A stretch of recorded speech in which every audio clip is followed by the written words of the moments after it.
write books, clothes. I'm talking the clothing line. Like I was in here. I was on this picture right here. The guy on this, the white guy on this side over here. That's my friend. He from Philly. He was into the clothing stuff. So I was like, oh yeah. I said, okay. So why am I worrying about Jordans? Why am I worrying about Nikes and Pumas? Why am I worrying about that when my name is just this great? What's your name? Because you helped me already. Brittany. Brittany what? Brittany Davis Hardy. Brittany, I'm supposed to use Brittany Davis, all right? That's cool. So Miss Brittany, have you ever thought about walking into Mondawmin, into Foot Locker and saying, can I get a size 8 and a half of those Brittany Davis? You see your face? I'm gonna tell you what I It thought had a about. different ring to it, right?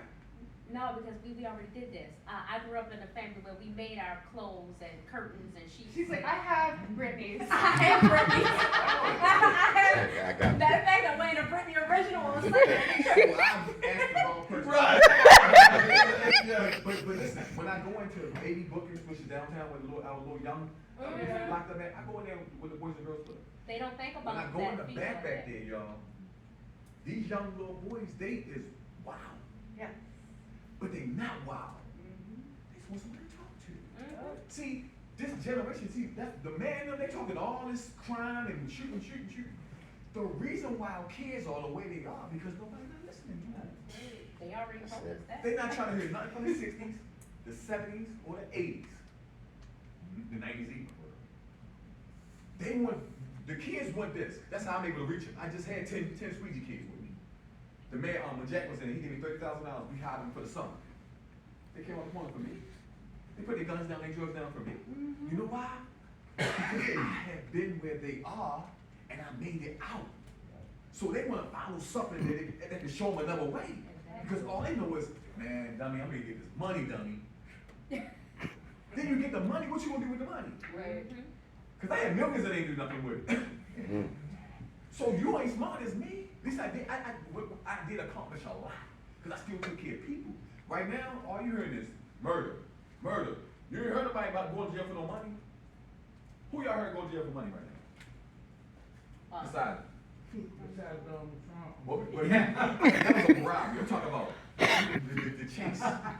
You know, once you get your first, whatever, if you get high, if you get your first million, once you get it there one time, it's like I can get it again. And if you ain't get caught the first time, then oh man, I'm slick. Now you trying to think of slicker ways. See, when I went to prison, y'all, I didn't go sit at the table with everybody when I went to sit with everybody who did crime, I wasn't trying to learn how to do crime better. See, most of them people who sit at them tables, they trying to learn how to do that better. Oh, you busting checks?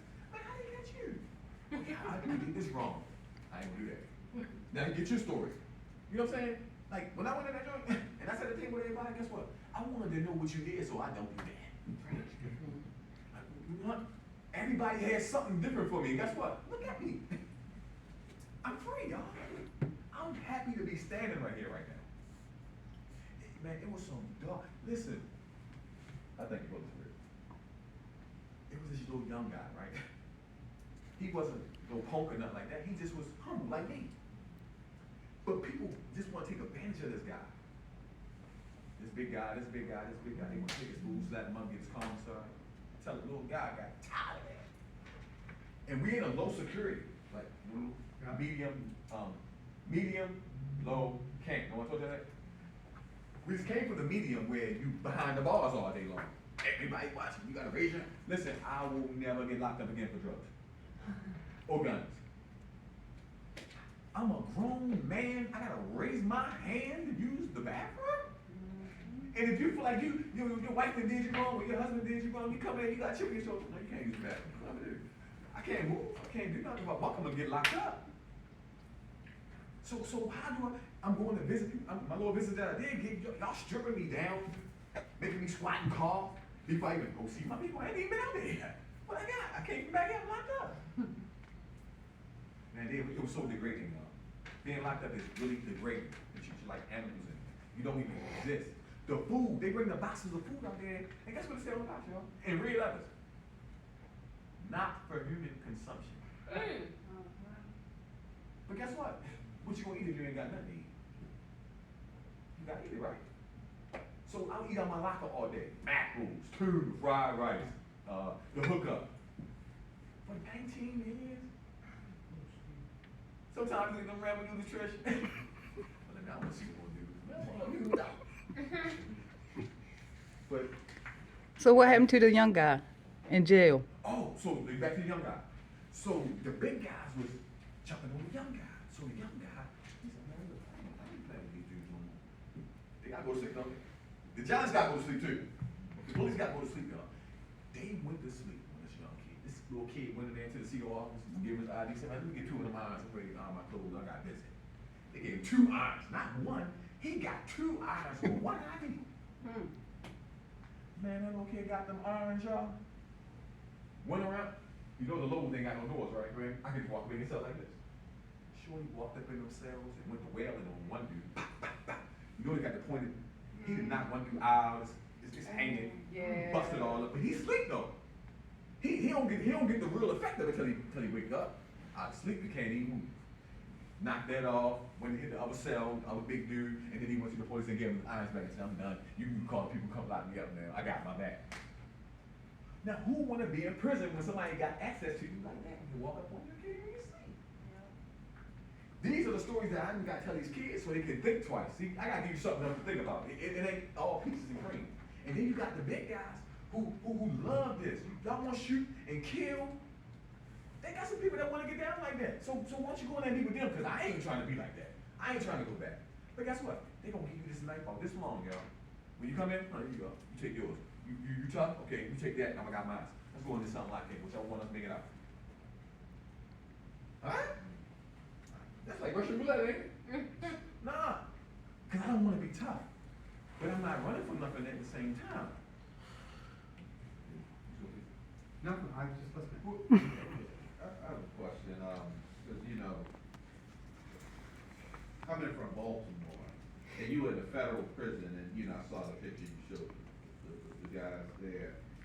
How did you navigate not locking in with guys from Baltimore? Because, you know, there's a lot of attitude and pride coming from the city, and there's an expectation from, I'm assuming, brothers from Baltimore that if you from Baltimore, this is how we rock, and the expectation is you gonna rock with us. So how did you navigate to still be able to move around how you wanted to move around without getting caught up in that? Because while I know you wanted to do the right thing, there's also these guys are from where you're from, you know. So how did you make that tough decision not to go with that path? Well, they don't, well, like you said, in the feds, it's different sets. So you got Atlanta, they got cars, Baltimore car, DC car, North Carolina car, all the different states got their own cars. And you gotta fit in some kind of car. Or you just out there willy on your own. And when I came in, like I said, I was still part of the car. Cause I was still in the world. I wanna sell dope, I wanna get money, I wanna be with everybody else. But it came a time where I was in a hole and got locked up for something. And my mom, I called my mom at 38 and she was saying black. My mom don't call me black, so in this book, I use since my mother passed, I use my black name in here. But she said, do you ever want to see me again alive? Like, you in jail, going deeper in jail? Like, do you ever want to see me alive again? The bug clicked on then. Now I had to, what you were saying about the Baltimore car, I had to go to them and be like, hey man, I'm sorry bro, I can't run like that. Man, I'm ready to go to church. See, you could be in church. See, you can walk with God, or you can walk with the car. So I had to not be a part of what Baltimore got going on, and I had to get my Christian brothers. Yeah. So I had to be Bible study, church Sunday. I work uniform, so I'm working overtime. So my time, I had to map my time out, and to where though I don't be around that. Like even in the city right now, there's so much going on right now. But I map my time out to where I'm gonna be where God gonna be. God ain't in the midst of that craziness. He everywhere, but he ain't got nothing to do with that. They come with poor decision making. So I had to make a decision. Whether I wanted to run my 30 years up, or did I want to see some daylight? And I chose daylight. And once you make the decision to walk with God, I don't care what they try to do to you, nobody can't do it to you. So I appreciate this, man. No one lets you know that. What would you tell your younger self? When I was in there, you know what one of my prayers was? Because I used to, like, you go to McDonald's, I'm getting money. he like lame to me. So I'm like, man, these lames, right? That's how I was talking then. When I was in that bunk and God was showing me, I said, Lord, can you make me that lame I used to call it? Now listen, I was talking about McDonald's. Well, I told you I worked there when I came home to Texas. He made me the same lane I asked for. And I perfected the lane. Listen, I worked in that Whataburger for 30 days, y'all. I made white shirt in 1 month.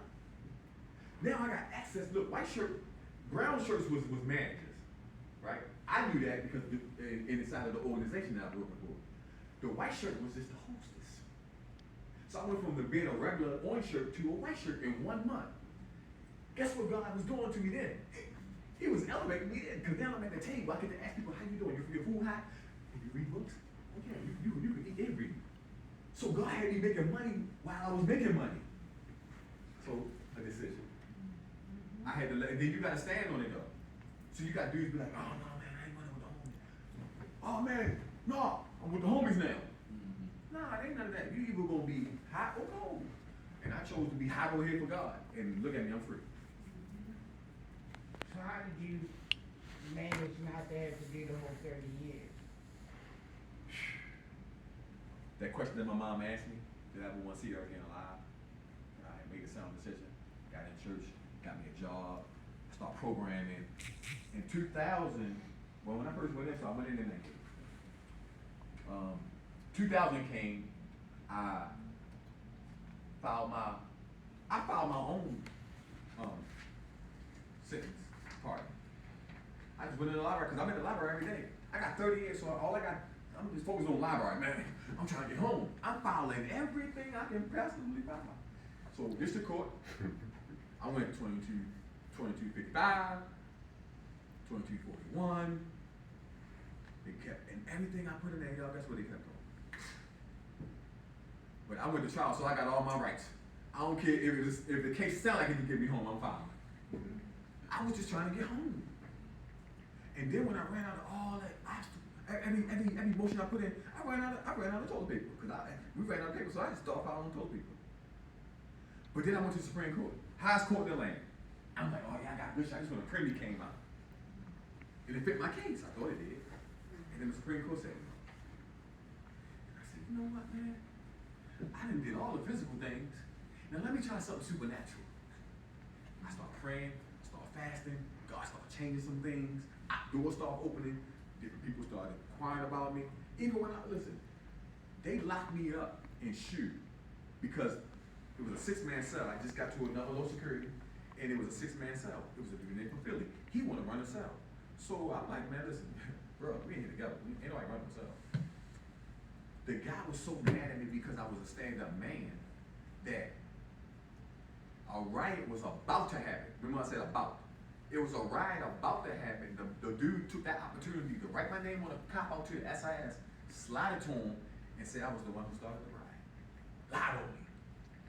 But God took the lie and turned it around for my good. They put me in a SHU. While I'm walking away though, something, the Holy Spirit said, just turn back around and look at your celly real quick. I turned back and looked at him. He was sitting in the chair like this, y'all.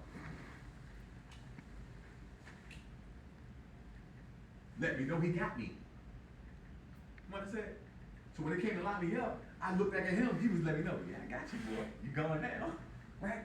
But the whole time, God was using even that situation to get me out of population.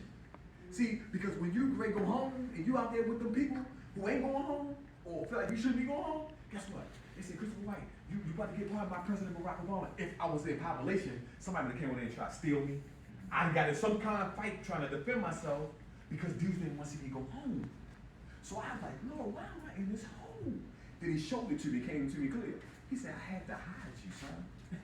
I had to take you out of the midst of everybody before I released you and released you from somewhere where nobody can make you go back. Did y'all get that? Mm-hmm. So he used a bad situation to free me. Now I'm in the hole, but I don't transfer right away. I go to another prison, on the way to the other prison. And man, who is Christopher White? I'm on the bus, we're going to another federal prison, going to have you talking about nacho bowls and all that again. I'm like, yeah, man, we're going to do this, we're going to y'all. They stopped the bus in the middle highway. I'm like, oh man, this something wrong. We don't stop on the highway.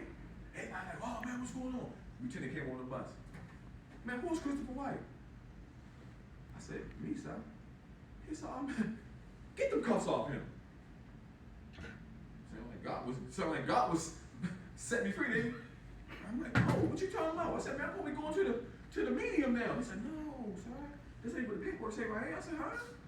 Hey, I'm looking at my new friends. I'm like, man, it ain't good. Where you going? I wanna go. I said, man, I don't know where I'm going. Lieutenant said, man, listen, get them cuffs and shackles off him right now.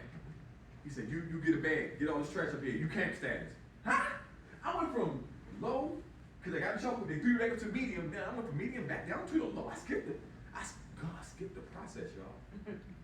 I'm on there getting all the trash, I'm happy, I'm like, oh man, I'm free. I'm thinking about, I'm like, oh, they made a mistake. And now I'm trying to think of where my human side kicked in. Because now I'm like, oh man, 30 years, and they talking about, what? I'm like, call somebody, yo, I'm free.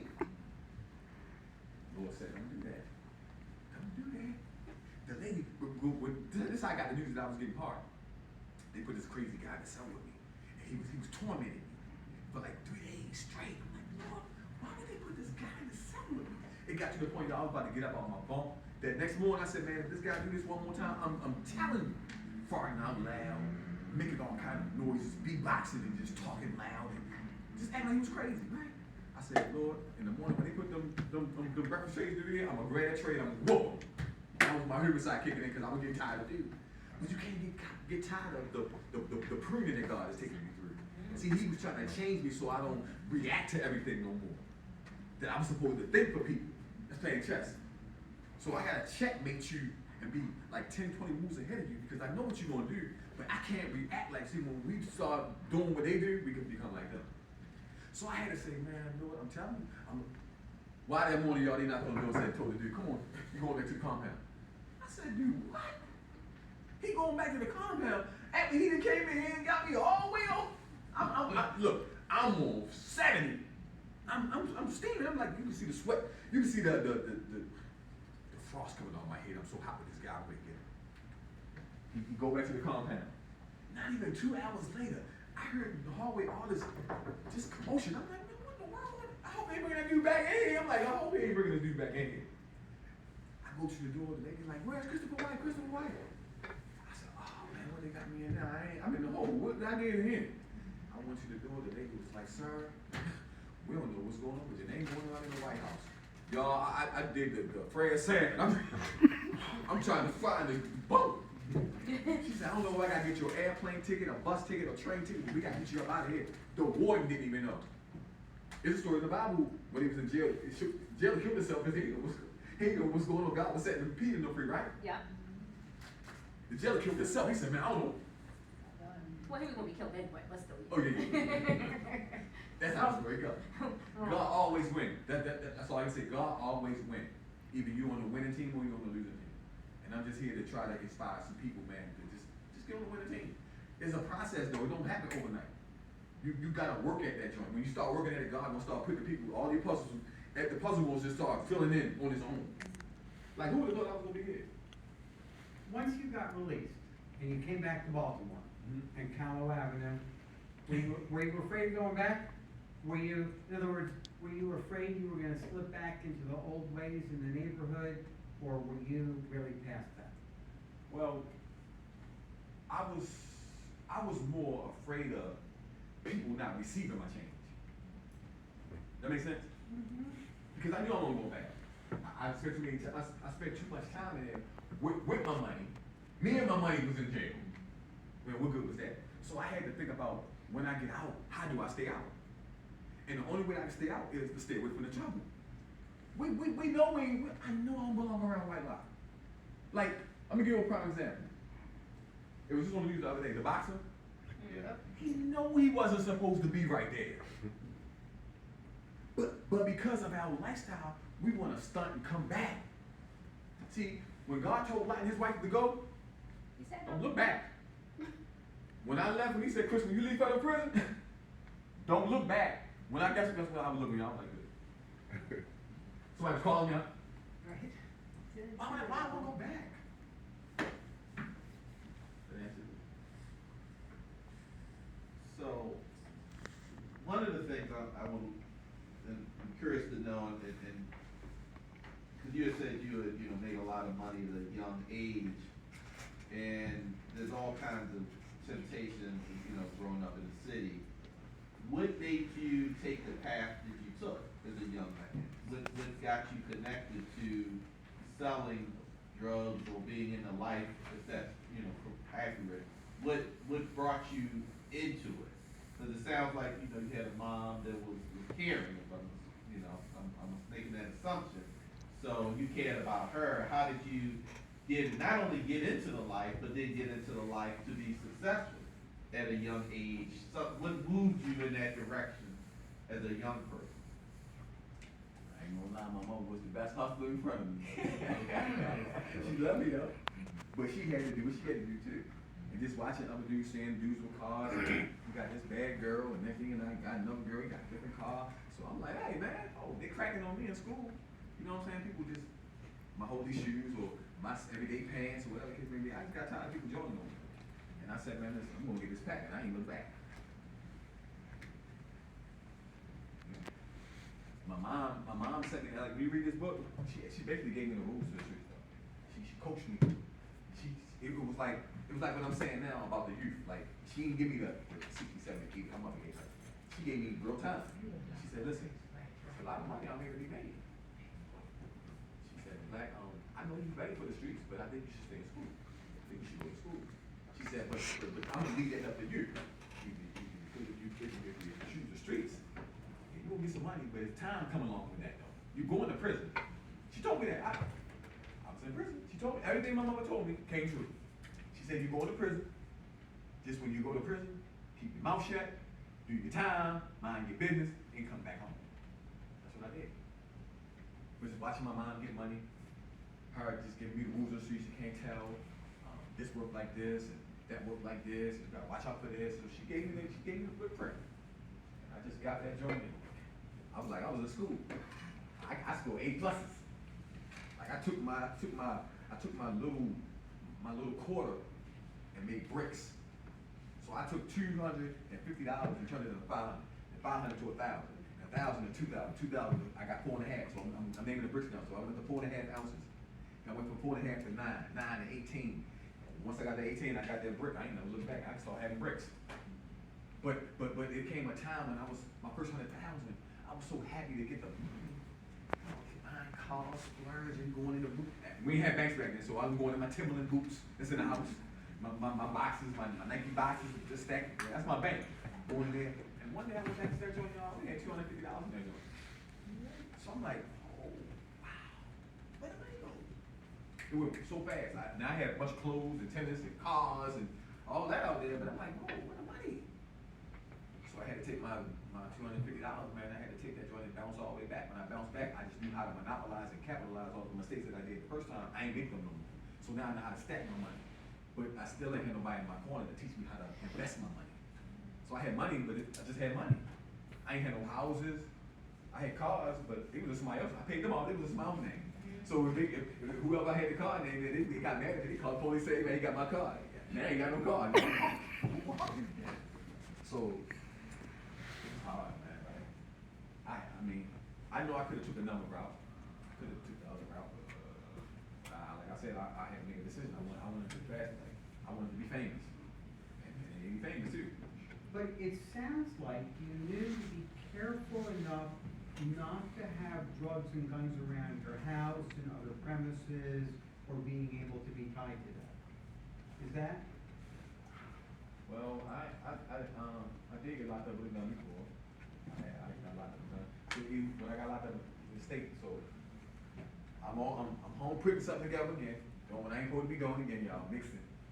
I get a phone call from a cousin, he want me to come, he beefing with somebody. See, bad decision. You beefing with somebody, not me. I ain't none of my business. So I think that everybody is gonna move like me. My mom said, Chris, you got a loving heart. You care for people too much. And everybody, you looking for that, and everybody not like you. There's only one you. And I just had a problem with me doing so much for everybody else, and nobody don't do nothing for me back the way I did it for you. And I had to, God was with me with that, so I had to learn how to just be me. and don't look for me and nobody else, because there's only one me. And that's how I bounce back from that. Did the programming in prison make any difference? Well, as far as like when I first went in there, like I said, I was in the law library every day, so I didn't have no GED when I went in there. And trying to do law and trying to do GED, it wasn't working. It was too much. My mind was everywhere. So I said, you know what? Well, if I get my GED, I'm still gonna be in jail. But if I go in the law library and I happen to hit one of these motions and I get up out of here, I get my GED when I get out. So I said, you know what? I dropped out of school. So I dropped out of school so I can try to get my freedom. And while I dropped out of school trying to get my freedom back, I was losing good things. So my police was started going away, instead of coming in, it was getting further and further away from me. Because I didn't want to go to school. If you don't go to school, then you lose good things. So once I did all the filing and I got rid of my trial stuff, and you know what I mean, I had filed my last joint to the Supreme Court, and they knocked that down. I was like, you know what? Time to take a break on this VA going law. Got back in school. And I prayed, I said, Lord, you know, I know I'm smart, you know what I'm saying? Even when I was out here in the street, y'all, I was advanced academic. I was smart. I ain't never been to 7th grade. I was at John D. Howard, graduated there at 5th. I went to Lamel, they put me in the 6th. I was in 614. They said, man, you too smart for the 6th grade. They put me straight in the 8th. I passed the 8th, went to the 9th, went to Douglas, started getting money, I ain't go back to school. I ain't gonna lie. So I was always smart, and I always just rolled by myself. Like my mom said, you don't need no friends. Like, and I never had no friends, y'all. Like I had. Real quick, I was just wondering, how was your connection with God before that? It was, that's what I'm telling you, it was immaculate.